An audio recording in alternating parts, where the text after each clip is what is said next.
Boa noite, amigos queridos.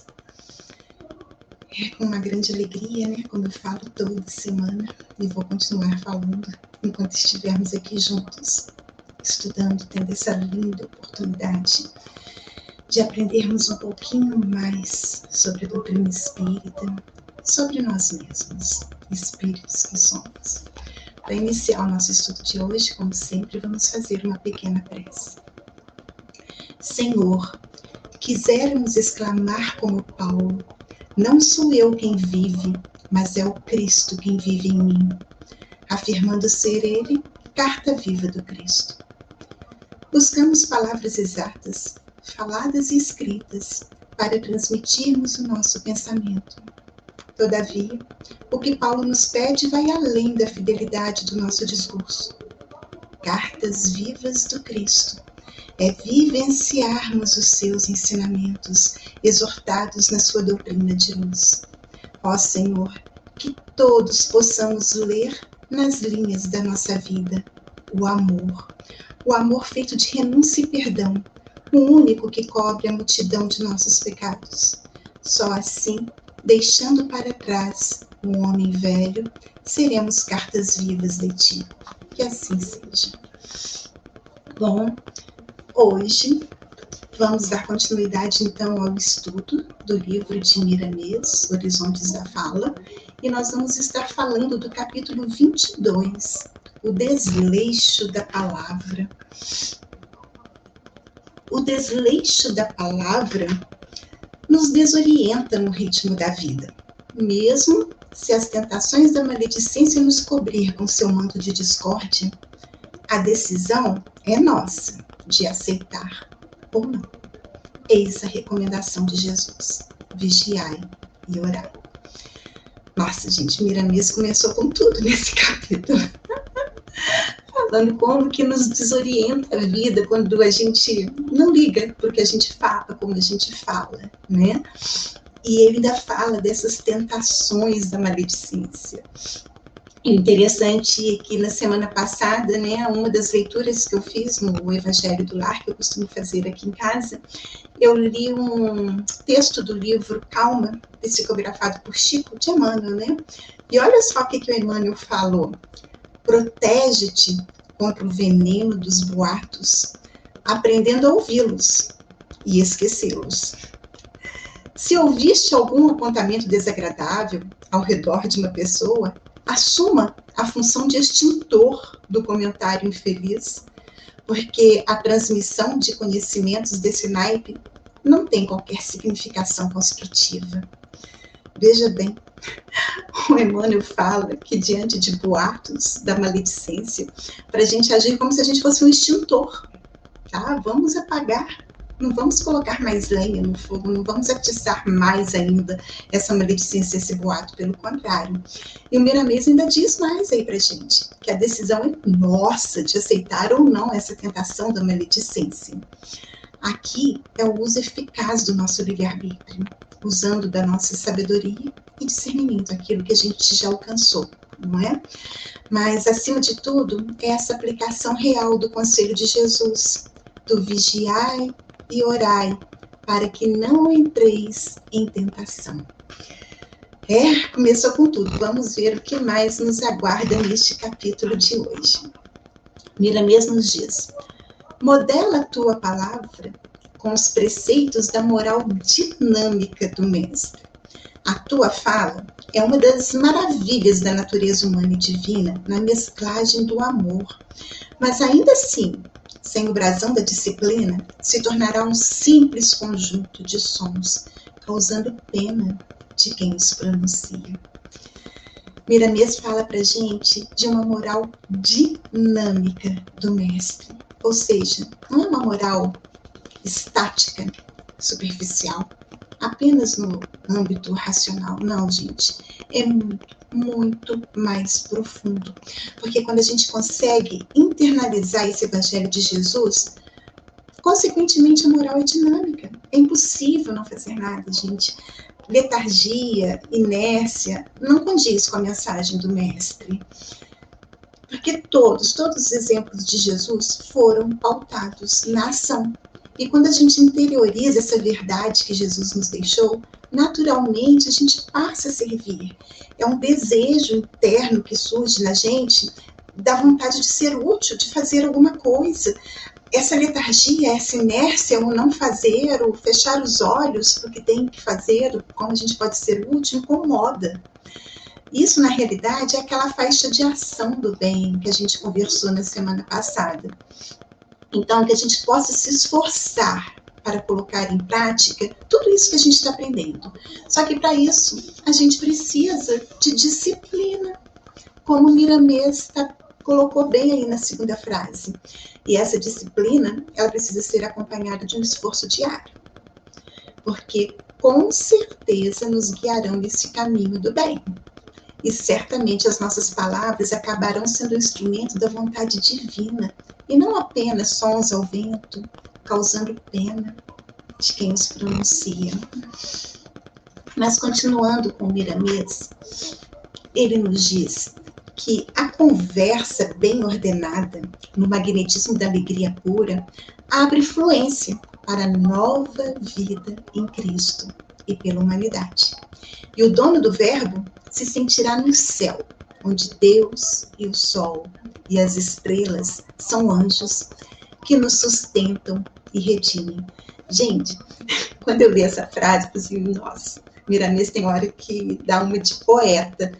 Eu fiquei assim encantada. Pensa bem, quando a gente usa dessa conversa, desse magnetismo da alegria pura, a gente está abrindo um caminho, um meio, uma forma dessa nova vida em Cristo.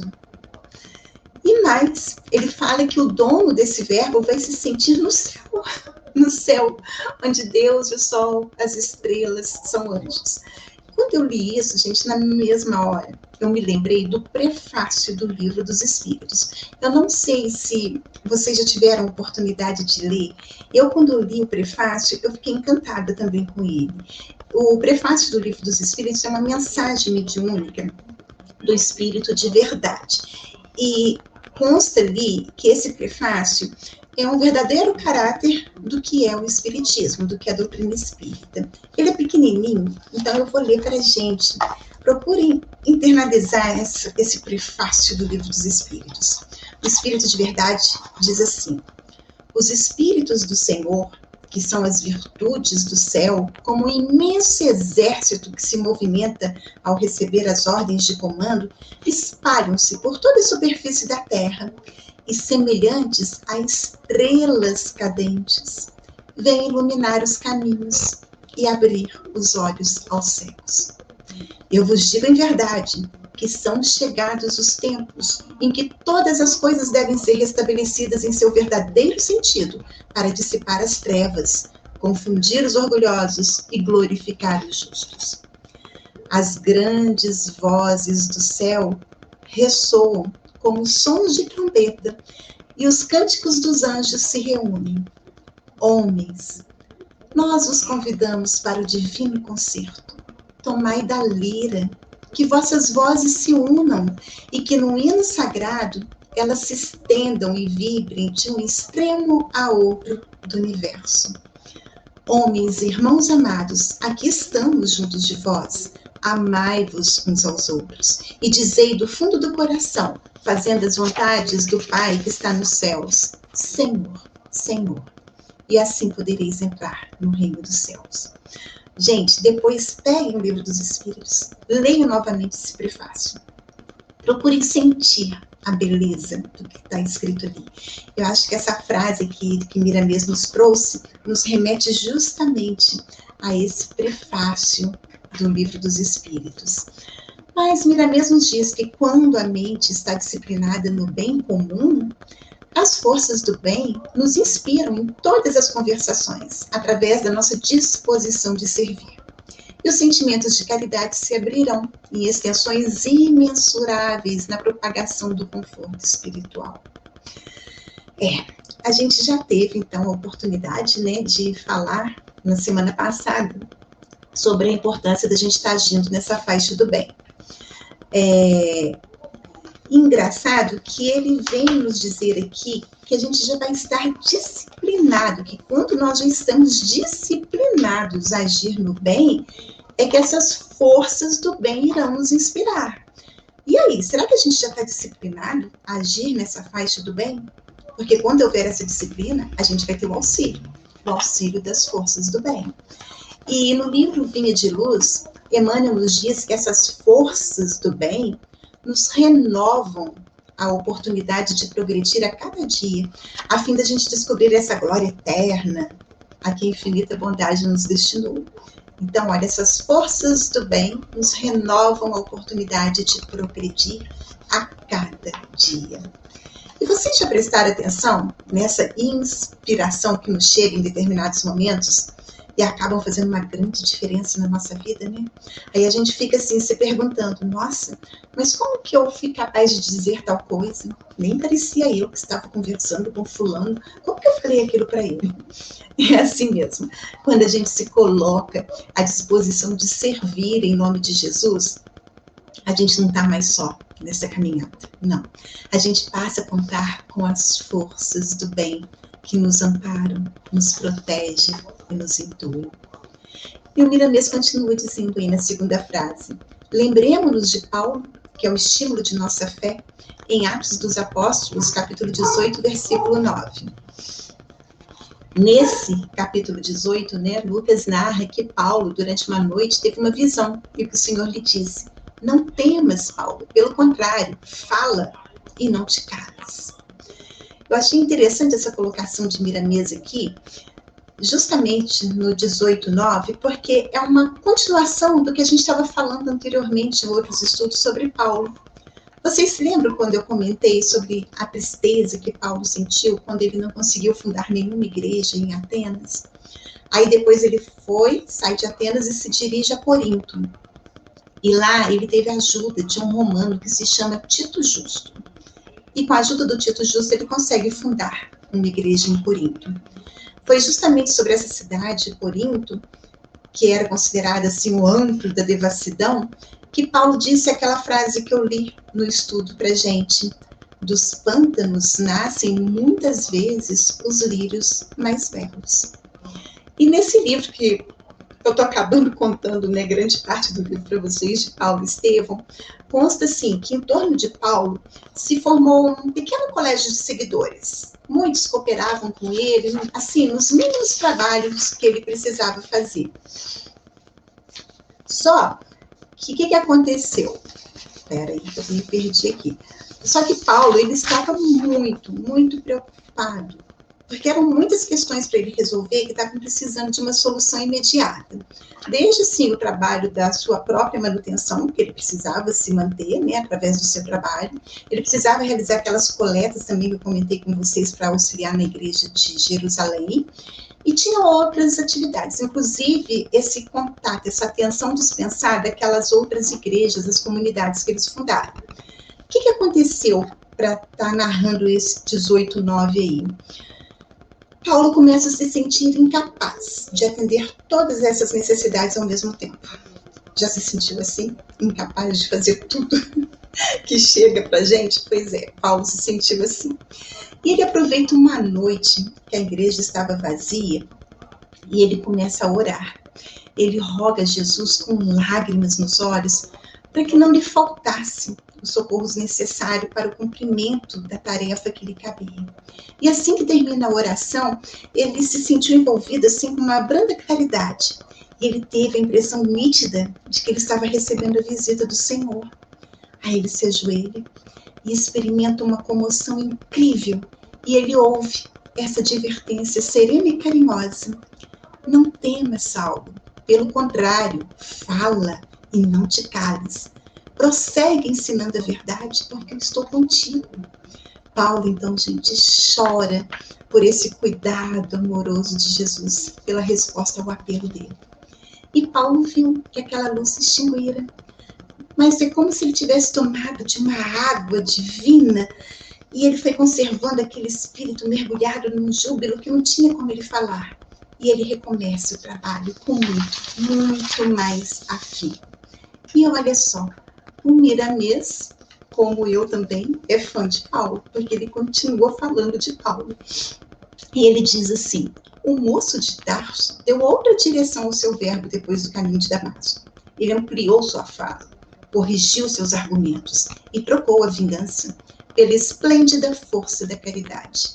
Ele transmutou o ódio aos cristãos em instâncias do verdadeiro amor. Aqui, na realidade, o Miramês está sintetizando o que ocorreu, né, com Saulo. De perseguidor, ele passa a ser perseguido. Ele troca a vingança pela força da caridade. E ele transmuta o ódio pelo amor aos cristãos. Vamos ver o que mais Miramês nos traz.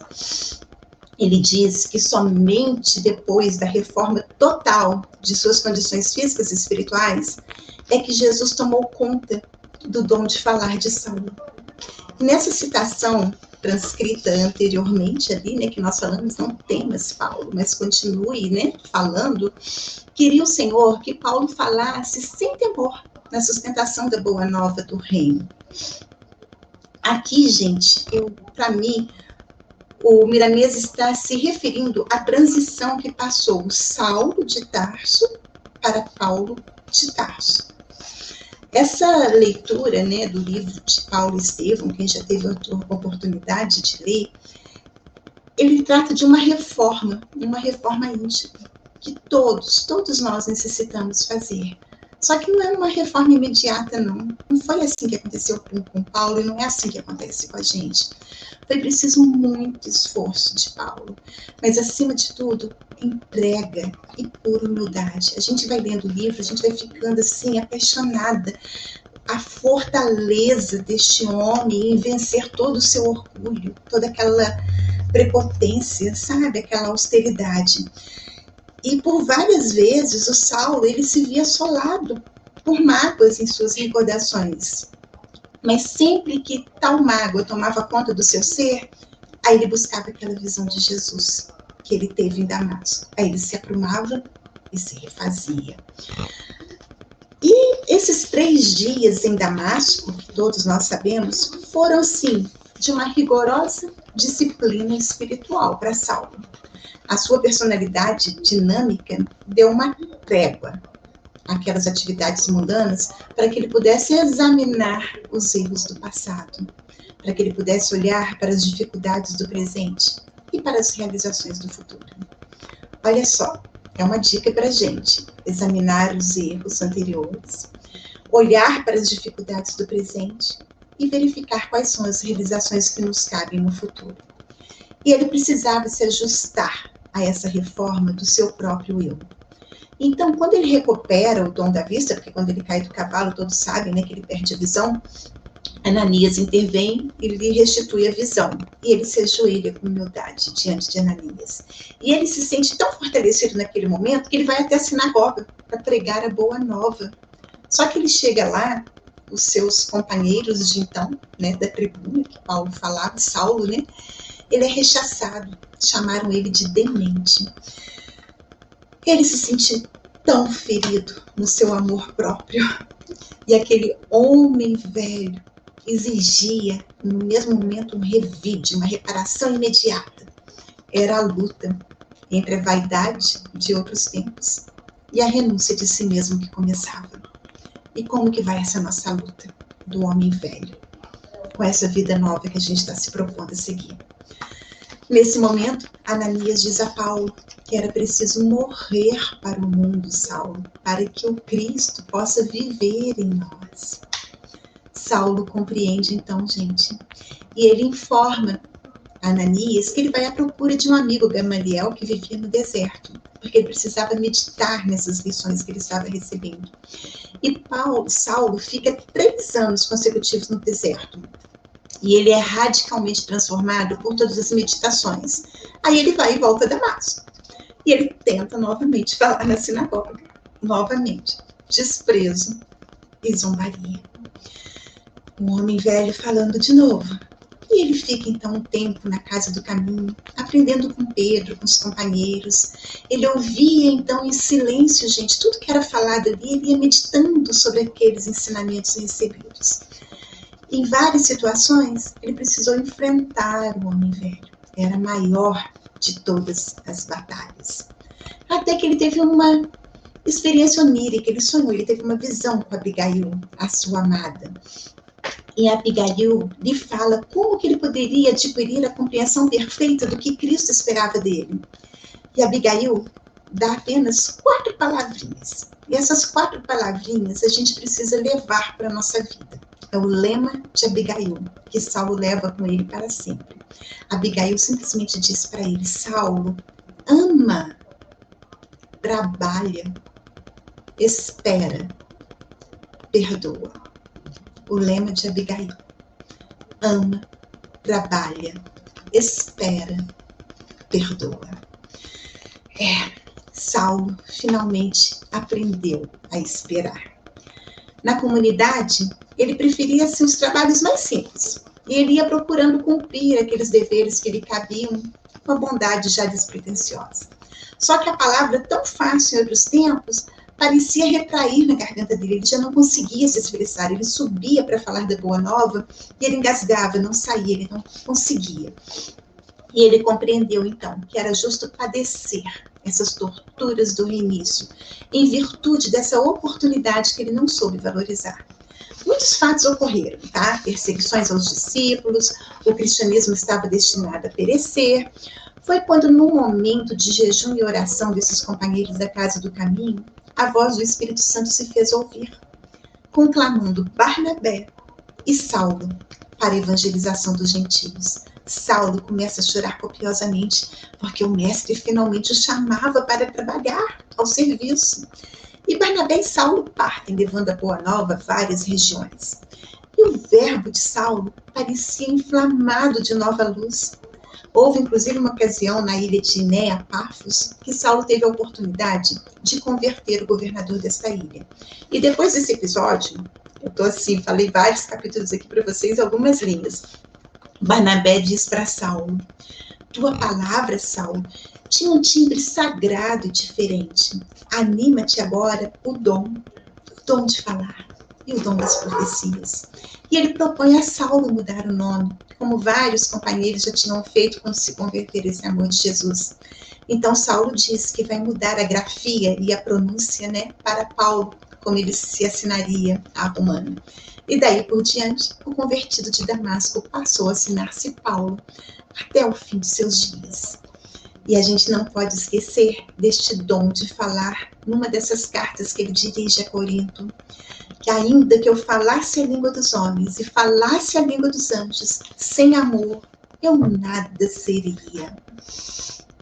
Sem amor, eu nada seria. E o desleixo da palavra nos afasta do Cristo. E a gente deixa de ouvir o sentido do seu entusiasmo como um portador da verdade. A gente precisa trazer amorosidade no falar, porque esse desleixo só vai estar nos afastando cada vez mais. E olha só, Miramês nos diz que a nossa mente é uma fonte inesgotável de belezas imortais, quando adestrada nos moldes das leis universais de Deus.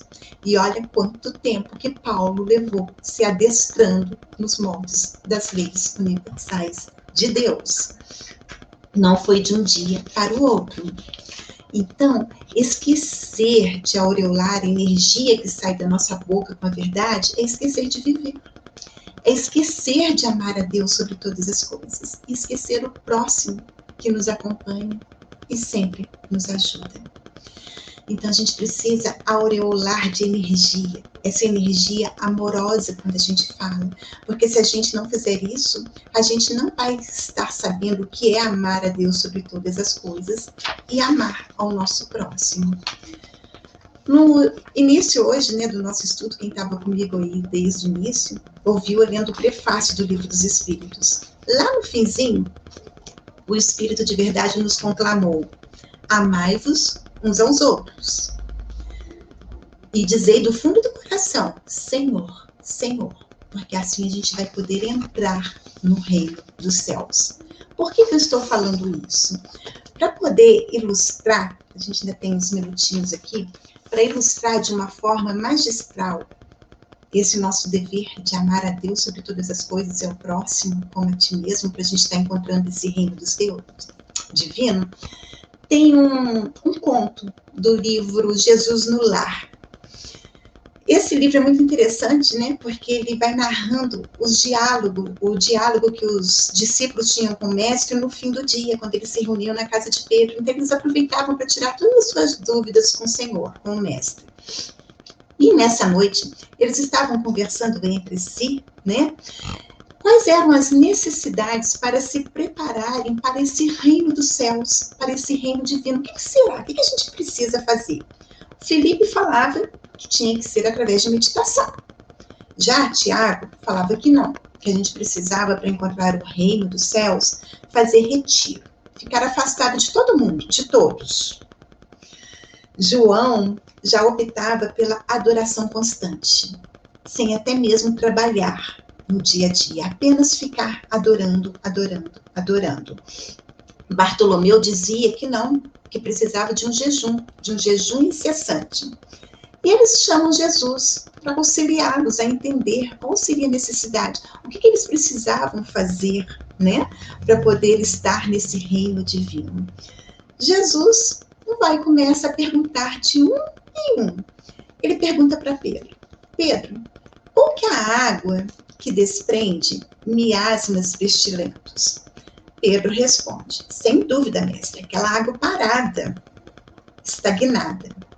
Sorridente, Jesus se dirige a Tiago, filho de Alceu, e pergunta a ele: Tiago, qual que é o peixe que flutua inerte na onda?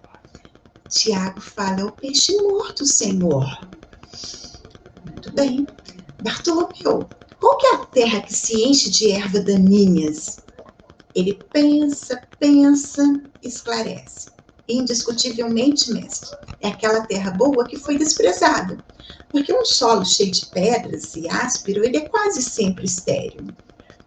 O mestre demonstra satisfação, mas pergunta a Tadeu: Tadeu, qual é a túnica que se converte num ninho de traça destruidora? Mestre, é a túnica que não é usada. Ele olha para Judas e pergunta: o que acontece, Judas, ao talento que é sepultado? Senhor, ele perde-se por inútil. Logo após, ele dá uma olhada em Zebedeu, no filho de Zebedeu, né? E pergunta: Tiago, onde que se abrigam as serpentes e os lobos? Ele fala: nos lugares abandonados que estão em ruína. André, qual que é, em verdade, a função do fermento? Mestre, a missão do fermento é dar vida ao pão. Em seguida, ele pousa o olhar nos companheiros e acrescenta bem-humorado: o templo está repleto de adoradores, e a miséria rodeia Jerusalém. Se a luz não serve para expulsar as trevas, se o pão deve fugir ao faminto, se o remédio precisa se distanciar do enfermo, onde que nós vamos encontrar proveito no trabalho a que a gente se propõe a realizar? O reino divino, ele guarda o imperativo da ação por ordem fundamental. Vamos seguir adiante? Vamos propagar essa verdade salvadora através dos nossos pensamentos, das nossas palavras, das nossas obras e de nossas próprias vidas. O todo sábio, ele criou a semente para produzir o infinito. Desce do alto a claridade do sol a cada dia para extinguir as sombras da terra. Não é outro o ministério da Boa Nova. Amar servindo. Isto é amar o Pai, amar a Deus sobre todas as coisas. E servir amando é amar o próximo como a nós mesmos. Então Jesus explica aqui como devemos amar a Deus sobre todas as coisas e ao próximo. Servindo, ação, atitude. Não é aquela inércia, é aquela moral dinâmica do mestre.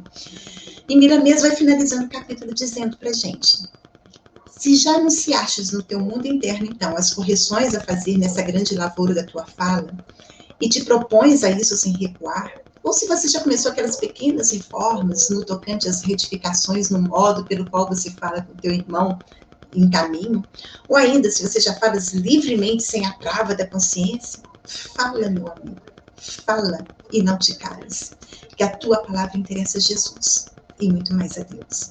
Então, Miramês nos conclama aqui da mesma forma que Paulo foi conclamado por Jesus. Fala e não te cales.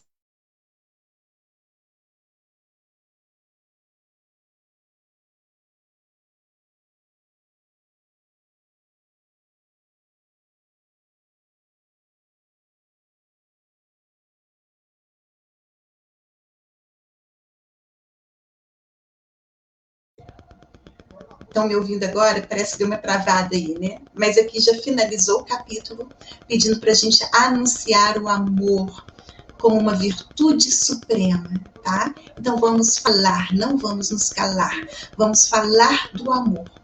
E aqui a gente termina o estudo dessa noite.